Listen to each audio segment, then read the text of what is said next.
Hi hello എല്ലാ കൂട്ടുകാർക്കും രഞ്ജു സ്മാർട്ടി മലയാളത്തിൻ്റെ മറ്റൊരു പുതിയ വീഡിയോയിലേക്ക് വീണ്ടും സ്വാഗതം. അപ്പോൾ നമ്മൾ ഇന്ന് ഡിസ്കസ് ചെയ്യാൻ പോകുന്ന കോഴ്സ് എന്ന് പറയുന്നത് സൈക്കോളജി കോഴ്സാണ്. അപ്പോൾ ഏതൊക്കെ തരത്തിലുള്ള സൈക്കോളജി കോഴ്സുകളുണ്ട്, ആർക്കൊക്കെ പഠിക്കാം, എങ്ങനെ പഠിക്കാം, ഇതൊക്കെ നമുക്ക് നോക്കാം.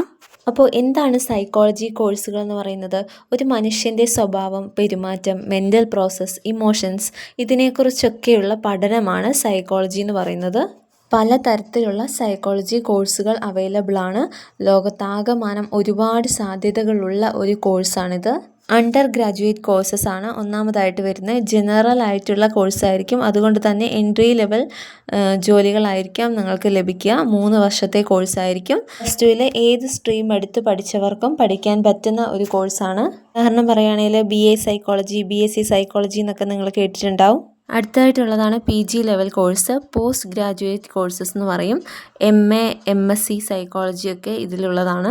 സ്പെഷ്യലൈസേഷനാണ് ഇവിടെ പ്രധാനമായിട്ടും. ക്ലിനിക്കൽ സൈക്കോളജി എന്നും കൗൺസിലിംഗ് സൈക്കോളജി എന്നൊക്കെ നിങ്ങൾ കേട്ടിട്ടുണ്ടാവും. അത്യാവശ്യം ഒരു നല്ല പൊസിഷനിലുള്ള ജോലി കിട്ടണമെങ്കിൽ നിങ്ങൾ ഗ്രാജുവേഷന് ശേഷം പോസ്റ്റ് ഗ്രാജുവേഷൻ ചെയ്യുന്നതായിരിക്കും ബെറ്റർ. അടുത്തതായിട്ട് വരുന്നത് പ്രൊഫഷണൽ സർട്ടിഫിക്കേഷൻ കോഴ്സുകളാണ്.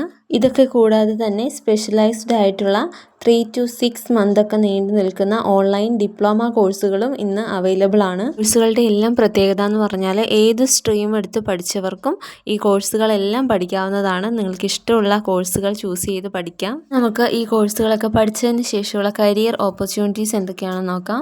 നമുക്ക് ഈ കോഴ്സിന് ശേഷം നിങ്ങൾക്കുള്ള കരിയർ ഓപ്പർച്യൂണിറ്റീസും കൂടെ നോക്കാം. ഞാൻ നേരത്തെ പറഞ്ഞിരുന്നു, നിങ്ങളുടെ കോഴ്സിൻ്റെ ലെവൽ അനുസരിച്ച് നിങ്ങളുടെ ജോബ് റൂൾസിലും മാറ്റങ്ങൾ ഉണ്ടാവാം.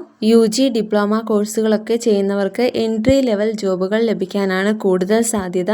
എന്നിരുന്നാലും മുന്നോട്ട് നിങ്ങൾ പഠിക്കാൻ തയ്യാറായിട്ടുണ്ടെങ്കിൽ തീർച്ചയായിട്ടും നിങ്ങൾക്ക് അതനുസരിച്ചുള്ള ജോബ് ഓപ്പർച്യൂണിറ്റീസ് ലഭിക്കുന്നതായിരിക്കും. നിങ്ങൾ അധികം കേട്ടിട്ടുള്ള ഒരു ജോബായിരിക്കാം കൗൺസിലർ എന്ന് പറയുന്ന ജോബ്. സ്കൂളുകൾ, ഹോസ്പിറ്റലുകൾ, മറ്റു പല ഓർഗനൈസേഷൻസ് ഇവിടെയൊക്കെ നിങ്ങൾക്ക് കൗൺസിലറായിട്ട് കയറാനുള്ള ഒരു അവസരം കൂടിയാണ് സൈക്കോളജി കോഴ്സ് തരുന്നത്. തന്നെ clinical psychologist, organisational consultant, mental health practitioner, HR specialist, child psychologist, psychiatric assistant, social worker, forensic psychologist ഇത്തരത്തിലുള്ള ധാരാളം തൊഴിലവസരങ്ങൾ നിങ്ങൾക്ക് ലഭ്യമാണ്. നമുക്ക് സാലറിയും കൂടെ നോക്കാം. ഇതൊരു കൺസിസ്റ്റൻ്റ് ആയിട്ടുള്ള സാലറി അല്ല. ഓരോ സ്ഥലങ്ങളിൽ, ഓരോ സ്ഥാപനങ്ങളിൽ അതനുസരിച്ച് വ്യത്യാസം ഉണ്ടായിരിക്കും.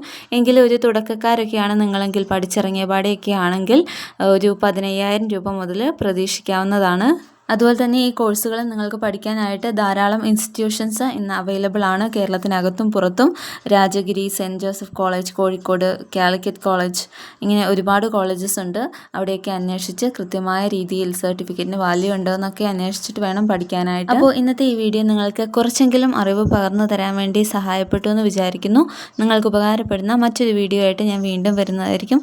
അപ്പോൾ ഈ കോഴ്സിനെ കുറിച്ചൊക്കെ കൂടുതൽ അറിവ് നിങ്ങൾക്കുണ്ടെങ്കിൽ തീർച്ചയായിട്ടും കമൻറ്റിലൊക്കെ പറയുക. മറ്റൊരു വീഡിയോ ആയിട്ട് വീണ്ടും കാണുന്നവരെ ബൈ.